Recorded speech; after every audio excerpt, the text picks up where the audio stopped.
అవన్నీ మా అన్నయ్య చేస్తున్నాడని ఎందుకు అనుకుంటున్నారు? ఇంకెవరు చేస్తున్నారు? నేనే చేసుకుంటానా?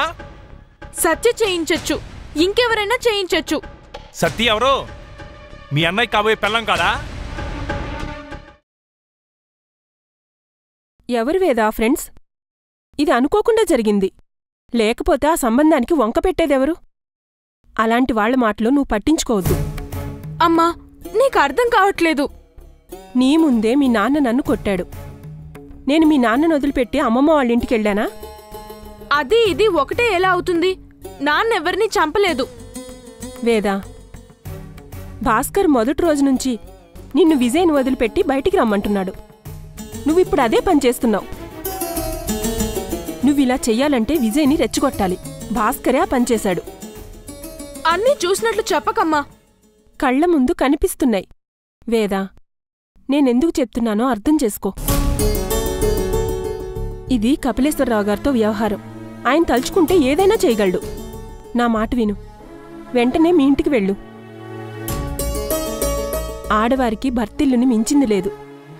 అది సత్యవదనకి వర్తించదా? నీకు సత్యవదన మీద కోపం అనుకున్నాను. అది అన్నయ్య మీద ద్వేషంగా మార్చుకున్నావు.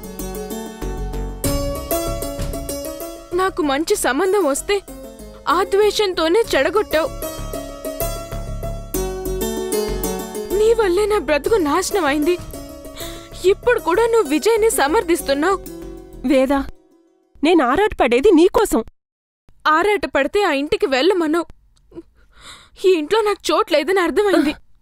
ఎక్కడికి వెళ్తున్నావు? ఆ ఇంటికి కాదు. లోకం చాలా పెద్దది. ఈ రోజు నుంచి నా గురించి నువ్వు దిగులు పడన అవసరం లేదు. వేదా, నా మాట విను. వినాల్సింది నీ మాటని కాదు, నా అంతరాత్మ మాటని. వేదా, వేదా,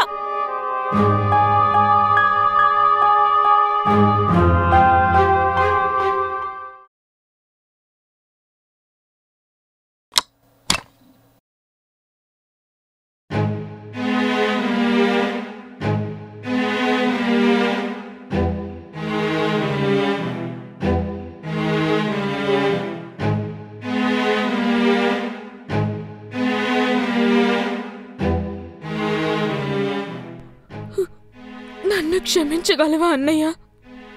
ముందు నువ్వు లోపలికి రా.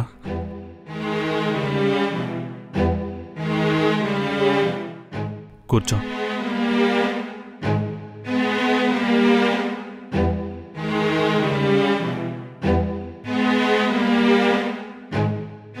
ఎందుకు వేదా నిన్ను క్షమించటం? అసలు నువ్వేం చేసావని? నన్ను పలకరించినందుక? నేను ఫీల్ కాలేదు. ఇప్పుడు కూడా విజయ్ విషయం మాట్లాడడానికి వచ్చుంటే ఐఎమ్ సారీ. నేను విజయ్ జీవితం నుంచి బయటికి వచ్చేసాను అన్నయ్య. విజయ్ నుంచే కాదు, సుమతి గారి బంధనాలు కూడా తెంచుకున్నాను. ఇప్పుడు నువ్వు కాదంటే నీ నుండి కూడా వెళ్ళిపోతాను. దానికి ముందు నేను నీకు చెప్పుకోవాల్సిన విషయాలున్నాయి. ఏంటి వేదా? నువ్వు చెప్పింది నిజమన్నయ్య. నేను భ్రమలో ఉన్నాను. విజయ్ వాళ్ళ నాన్న నన్ను భ్రమలో ఉంచారు. నేనిప్పటిదాకా విజయ్ చేసిన తప్పుకి పశ్చాత్తాపడుతున్నాడనుకున్నాను. అలాంటి మనుషుల్ని క్షమించడం ధర్మం అనుకున్నాను. అలాంటిది లేదని తెలిసాక బయటికి వచ్చేశాను. అన్నయ్య, సత్య వీణులిప్పుడు నాకు ఆదర్శం. వాళ్ళు గౌరవంగా బ్రతుకుతున్నారు. నేను కూడా అమ్మ నాన్న మీద, విజయ్ మీద ఆధారపడకుండా చిన్న జాబ్ చూసుకుంటాను. విజయ్కి శిక్ష పడ్డా పడకపోయినా అతనొక హంతకుడు. అమ్మ ఇంకా అతని దగ్గరికి వెళ్ళమంటుంది. నాన్నింట్లో లేరు. ఉంటే ఏం చెప్పేవారో నాకు తెలీదు. ఏం చెప్పినా నా నిర్ణయం నేను తీసుకున్నాను. ఒక హంతకుడు భార్యగా బ్రతకలేను. నాకు నేనుగా బ్రతుకుతాను. అన్నయ్య, ఇప్పుడు విజయ్ నీ మీద కోపంతో రగిలిపోతున్నాడు. తర్వాత సత్యవదన మీద. మీరిద్దరూ జాగ్రత్తగా ఉండండి. నేను వెళ్తాను. మీ అన్నయ్య ఇంకా ఉన్నాడు కదా, నువ్వెక్కడికి వెళ్ళనవసరం లేదు, నాతోనే ఉంటున్నావు. మనుషుల్ని చంపటం అంటే నోరులేని చెట్లను నరకటం అనుకుంటున్నాడేమో ఆ విజయ్. ఇప్పుడు చెట్లను నరకటం కూడా నేరమే, అందుకని మా గురించి నువ్వు భయపడొద్దు. ఇప్పుడు ఈ క్షణం రాజాకి నువ్వు సరైన నివాళినిచ్చావు. నా చెల్లెలిగా నిన్ను చూసి గర్వపడుతున్నాను. రాష్ట్రంలోనే సంచలనం సృష్టించిన ఐఐటి ర్యాంకర్ రాజా హత్య కేసులో ప్రధాన ముద్దాయి మినిస్టర్ కపిలేశ్వరరావు కొడుకు విజయ్ అని ప్రజలకి తెలుసు. ఆ కేసులో విజయ్ నిర్దోషిగా బయటకొచ్చాడు. అందుకు ప్రధాన కారణాల్లో హరి అనే బార్ అసిస్టెంట్ సాక్ష్యం ముఖ్యమైంది. అతడిపై మేం జరిపిన స్థూల శోధనల్లో దిగ్భ్రాంతికరమైన వాస్తవాలు వెలుగులోకొచ్చాయి. ఇప్పుడు ఆ దృశ్యాలు మీకోసం. పోలీసులు నాతో బలవంతంగా పేపర్ మీద సంతకం చేయించారు.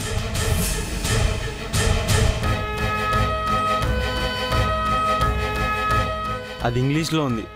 నాకు ఇంగ్లీష్ రాదు, నేనంతగా చదువుకోలేదు సార్. సంవత్సరానికో నెల లీవ్ ఇస్తారు. కాకపోతే ఒకటే ప్రాబ్లం. ఏంటి మేడం అది? అక్కడెవరికి తెలుగు హిందీ మాట్లాడడం రాదు, అంతా ఇంగ్లీష్లోనే మాట్లాడతారు. పర్వాలేదు మేడం, నాకు ఇంగ్లీష్ అర్థమవుతుంది. నువ్వెంతవరకు చదువుకున్నావు? ఇంటర్ మధ్యలో ఆపేశాను. ఏమైంది హరి? మీరు 1 మంత్కి ₹1,00,000 శాలరీ అన్నారు కదా మేడం. అవును. అగ్రిమెంట్లో 2 మంత్స్ కని టైప్ చేశారు. నీ ప్రాబ్లం ఏంటో చెప్పు. నేను ఒక కేసులో పోలీసులకు వ్యతిరేకంగా సాక్ష్యం చెప్పాను. థెఫ్ట్ కేసా? Murder case. మీకింతకు ముందు రాజాని నా ఫ్రెండ్ గురించి చెప్పాను. అతన్ని డ్రింక్ ఇవ్వలేదని షూట్ చేశారు. మీకు తెలిసే ఉండాలి. అలాంటి చిన్న చిన్న విషయాలు పట్టించుకునేంత తీరిక మాకుండదు. అయినా ఇది పోలీసులు చేశారా? హోమ్ మినిస్టర్ గారి అబ్బాయి. అది జరుగుతున్నప్పుడు నేను పక్కనే ఉన్నాను. ఇదే వ్యక్తి కోర్టులో తనకు ఆంగ్ల భాష రాదని, ఇంట్రాగేషన్ రిపోర్ట్లో కూడా ఏముందో తెలీదని, పోలీసులు కొన్ని విషయాలు బలవంతంగా తన చేత చెప్పించారని సాక్ష్యంగా చెప్పాడు.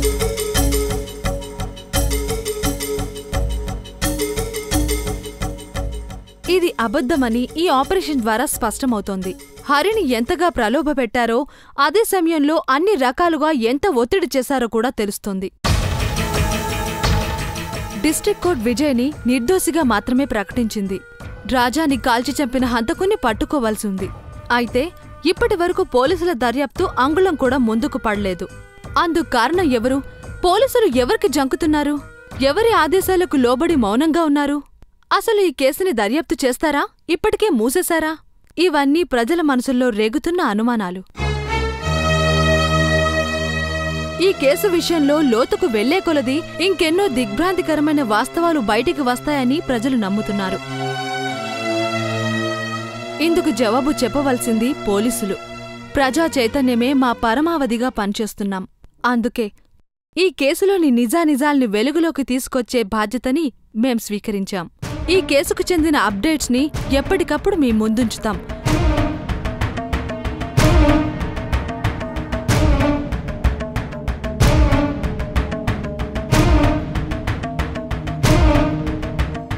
మీరొచ్చెంతసేపు అయింది? నువ్వు టీవీ చూస్తున్నప్పుడు. ఆ హరిగాడేంటి ఇలా చేశాడు? వాడు చేయలేదు, వాణ్ణి అలా ఇరికించారు. దీనివల్ల విజయ్కి ఏమైనా ప్రమాదం ఉందా? అది కాదు నువ్వు అడగాల్సింది. దీనివల్ల మన వేదకేమైనా ప్రమాదం ఉందా అని. నేను అరణ్యం తీసుకొస్తాను. మీ అమ్మమ్మగారుంటారు. మన ఎదురుగా ఇద్దరిని మాట్లాడమందాం. ఎవరిది తప్పైతే వారిని కోపడదాం.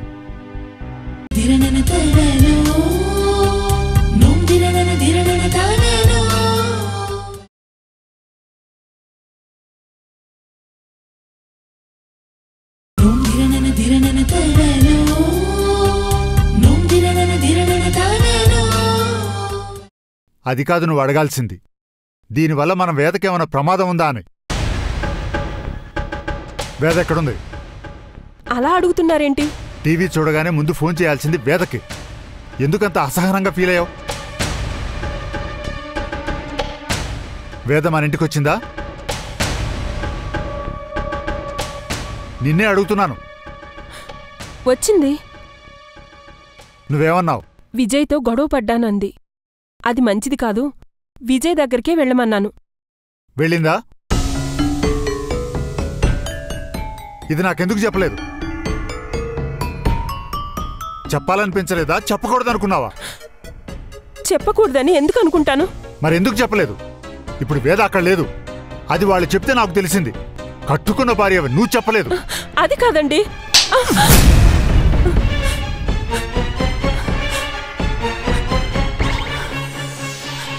ఇది రెండోసారి మీరు నన్ను కొట్టడం. రెండోసారి కాదు, చివరిసారి. ఇక నీకు ఇంట్లో ఉండే అర్హత లేదు.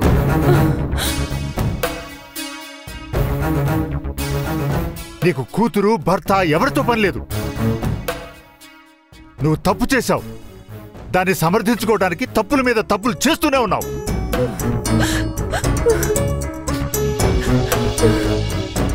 సత్యం మీద ద్వేషం నేను ఇలా మార్చింది. నీతో పాటు మమ్మల్ని కూడా దిగజార్చావు.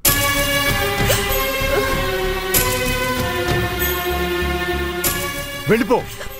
నువ్వు నా కళ్ళ ముందు తిరిగితే ఏం జరుగుతుందో ఏం చేస్తానో నాకే తెలియదు.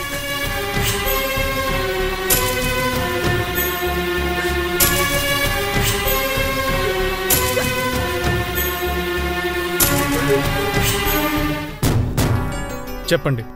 నువ్వే చెప్పాలలుడు. అరణ్య చెప్పుంటుందిగా. ముందు నేను మమ్మల్ని చూడ్డానికొచ్చిందనుకున్నాను. ఇంటి నుంచి బయటికి పంపారని తర్వాత తెలిసింది. బయటికెందుకు పంపించానో చెప్పలేదా? మా అమ్మమ్మని నన్ను జైల్లో పెట్టిస్తా అంది. మీ ఆస్తుల మీద మైనర్ దావా వేయిస్తానని అరణ్య బెదిరిస్తుంటుంటే అలాగే అని జైల్లో కూర్చోమంటారా? ఆడవాళ్ళు మనం లేనప్పుడు 1,00,000 మాట్లాడుకుంటారు. అందులో కొన్ని చెప్తారు, కొన్ని చెప్పరు. మనం ఏ ఒక్కరి మీద గుడ్డి నమ్మకంతో ఓ నిర్ణయానికి రాకూడదు. నాకు ఊహ తెలిసినప్పటి నుంచి మా అమ్మమ్మ నాకు దేవత. మా అమ్మమ్మ లేకపోతే నేను లేను. మా అమ్మమ్మను ఎవరు అవమానించినా నన్ను అవమానించినట్టే. నువ్వు ఏకపక్షంగా ఆలోచిస్తున్నావు అల్లుడు. ఇప్పటికీ మించిపోయింది లేదు. నేను అరణ్యం తీసుకొస్తాను. మీ అమ్మమ్మగారుంటారు. మన ఎదురుగా ఇద్దరిని మాట్లాడమందాం. ఎవరిది తప్పైతే వారిని కోపడదాం. తెంచుకుంటే తెగిపోయే బంధాలు కావు బాబు ఇవి. దానికి ముందు అరణ్య మా అమ్మమ్మ కాలు పట్టుకుని క్షమించమనాలి. అది తప్పు చేసిందని తెలిస్తే నేను మీ అమ్మమ్మ కాళ్ళు పట్టుకుంటాను. అది కుదరదండి. ముందు అరణ్య నేను చెప్పిన పని చేస్తేనే అప్పుడు ఆలోచిస్తాను.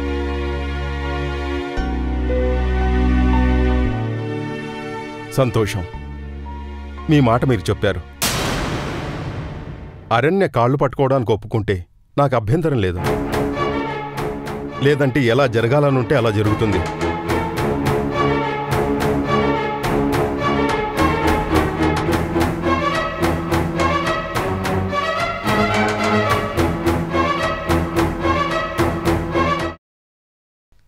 రండి సార్. ఇలాగే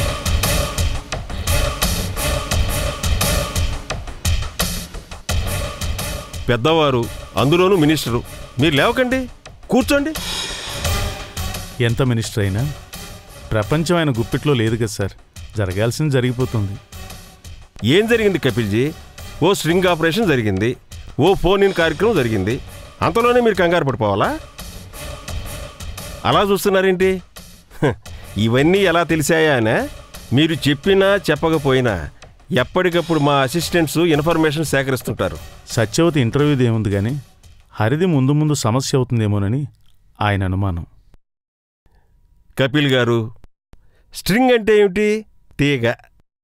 తీగలాగుతున్నారు, డొంకంతా కదులుతుందని మీరు అంటున్నారు. నో, ఈ దేశంలో కొన్ని పదుల వందల తీగ ఆపరేషన్లు జరిగాయి. అవన్నీ ఏమైపోయాయి? అలాంటి వారందరినీ అరెస్ట్ చేసి ఉంటే ఎవరన్నా నాయకుల పేరు మీద కారాగార సముదాయం పథకం కింద 1,00,000 జైళ్లు కట్టాలి. Don't worry. మరీ అంత తేలిగ్గా తీసుకుంటే ఎదురుదెబ్బ తగులుతుందేమో భగీరథ్ గారు. హరికి ఇంగ్లీష్ తెలుసు. ఇదే కదా వాళ్ళు తవ్వితీసింది. నెల రోజుల్లో ఇంగ్లీష్, హిందీ, తమిళ, కన్నడ భాషలు, ఇంకా మనకు ఏది కావాలంటే అది నేర్చుకోవచ్చు. అంతకుముందు ఇంగ్లీష్ భాష రానందుకే ఏముందో తెలియకుండా ఇంటరాగేషన్ రిపోర్ట్ మీద సంతకం పెట్టాడు. ఆ తర్వాత ఆ అనుభవంతో నేర్చుకున్నాడు. చాలా 1,00,000 దరిద్రాలకి అనంతకోటి మార్గాలన్నారు. ఛానల్స్ ఎక్కువయ్యాయి. వాళ్ళెప్పుడు ఎవరో ఒకరు తీగ తెంపుతుండాలి, మాలాంటి వారు అతికిస్తుండాలి. సంగీతం మాత్రం ఆగకూడదు. మిమ్మల్ని కలిశాక నాకు నమ్మకం వస్తోందనకండి కపిల్జీ. ఈ కేసు బలంగా ఓ పాయింట్ చుట్టూ తిరుగుతోంది. దాన్ని బ్రేక్ చేయడం కష్టం. రాజా చావుకి కారణం జర్మన్ మోడల్ పిస్టల్లోని బుల్లెట్. మీ విజయ్ చేతిలో ఉన్నది లైసెన్స్డ్ రివాల్వర్. ఇప్పుడు ఫోరెన్సిక్ రిపోర్ట్ని ఎవరూ మార్చలేరు కదా? అవును. ఆ పిస్టల్ని విజయ్ విజయవంతంగా ధ్వంసం చేశాడు.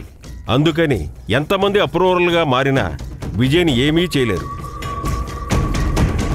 మళ్ళీ వాదనలు జరుగుతాయి, జరగనివ్వండి. మేమున్నది వాదించటానికి, కోర్టులున్నది తీర్పులు చెప్పటానికి. ఈ కేసును మళ్ళీ టేకప్ చేస్తారా? మీరు మినిస్టర్ అయి ఉండి ఇలా అడగటం బాగుండలేదు. విజయ్ బయటపడ్డాడు, హంతకుడు బయటపడలేదు. కేసు రీఓపెన్ అవుతుందా, ఎప్పుడవుతుంది, ఓ నెలలోనా, ఓ సంవత్సరం తర్వాత, 6 సంవత్సరాల తర్వాత ఎవరూ చెప్పలేరు. అది మీ మీద ఆధారపడి ఉంది. అంటే కపిల్జీ, డబ్బు, అధికారం, సెంటిమెంటు మనుషుల్ని సైలెంట్గా ఉంచుతాయి. ఇంకా చాలా మార్గాలున్నాయి. అందులో ఏ మార్గం ఎంచుకుంటారో మీకు వదిలేస్తున్నా. డ్రింక్ చేస్తారా? అది తాగే కదా మమ్మల్ని నిద్రకు దూరం చేసింది. నో కపిల్జీ, మందు మీద వైరాగ్యం వద్దు. తాగిన వాళ్ళంతా ఎవరిని షూట్ చేయటం లేదు. మీ విజయ్లో కిల్లింగ్ ఇన్స్టింక్ట్ ఉంది. అక్క,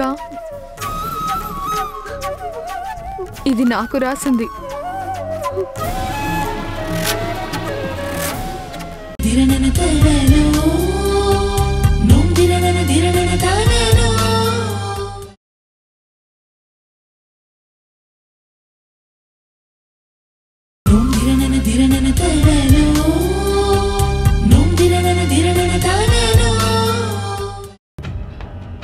మీ విజయ్లో కిల్లింగ్ ఇన్స్టింక్ట్ ఉంది. మీరు భవిష్యత్తులో చేయాల్సింది ఒకటే, రివాల్వర్ని అతనికి అందకుండా చేయటం. టాల్స్టాయ్ కథలో గోడ మీద తుపాకీ ఉంది అని రాస్తే కథ పూర్తయ్యేలోపు అది పేలాలి అన్నాడు. విజయ్ చేతిలో రివాల్వర్ కూడా అంతే, పేలుతుంది. కాకపోతే ఎవరికి తోటా దిగుతుందో అతనికే తెలియదు.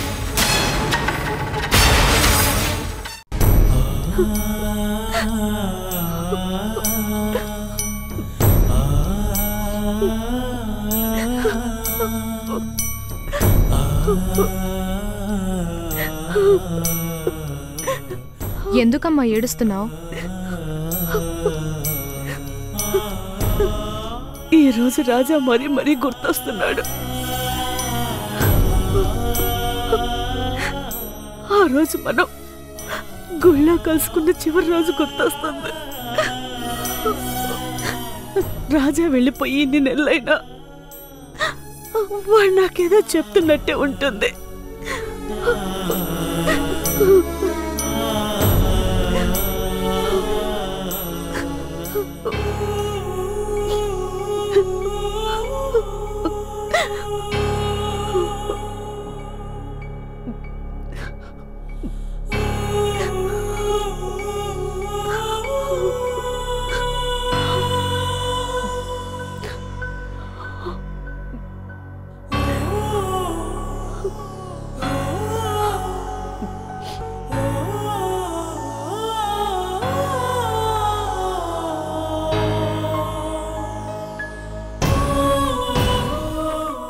వీటి గురించి ఇప్పటిదాకా మర్చిపోయాను సత్యక.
అమ్మా, ఈ రోజుతో మనకి మంచి రోజులొచ్చాయని నేను అనుకుంటున్నాను. నా చదువుకి అక్కలు నువ్వు ఇంకొన్నేళ్లు కష్టపడాలని నాకు తెలుసు. అయినా సరే అది కష్టం అనుకోరు. నాన్న నన్ను ఎలా చూడాలనుకున్నారో నాకు గుర్తుంది. అందుకోసమే నేను ఈ క్షణం నుంచి శ్రమ పడతాను.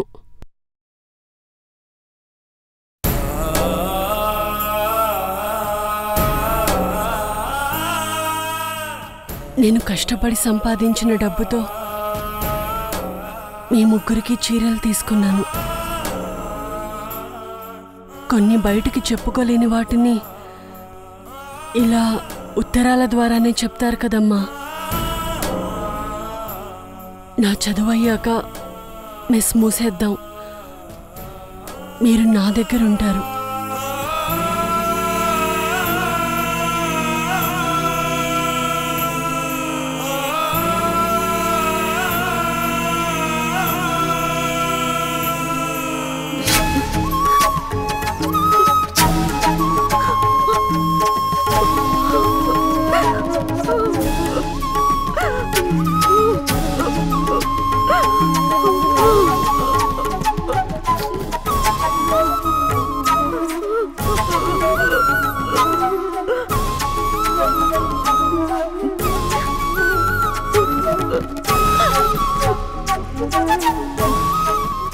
అక్క,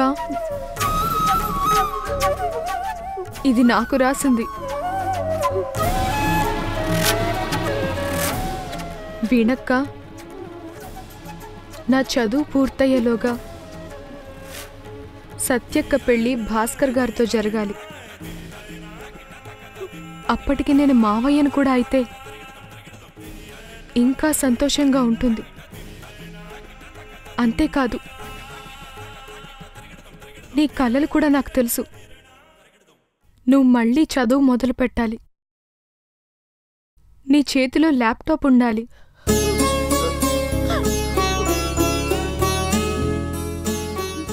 నువ్వనుకున్నట్టు ఓ రాజకుమారుడు నిన్ను వెతుక్కుంటూ రావాలి. అది నేను చూడాలి. నేను ఒప్పుకుంటేనే నీ పెళ్ళి.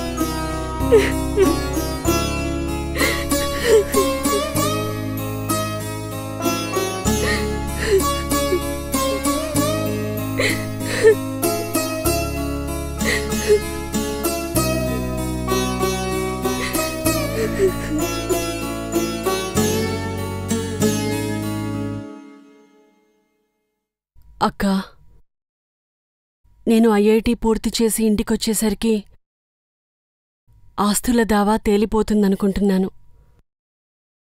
అప్పటికీ కోర్టులో ఉంటే నేనొకటే కోరుకుంటున్నాను.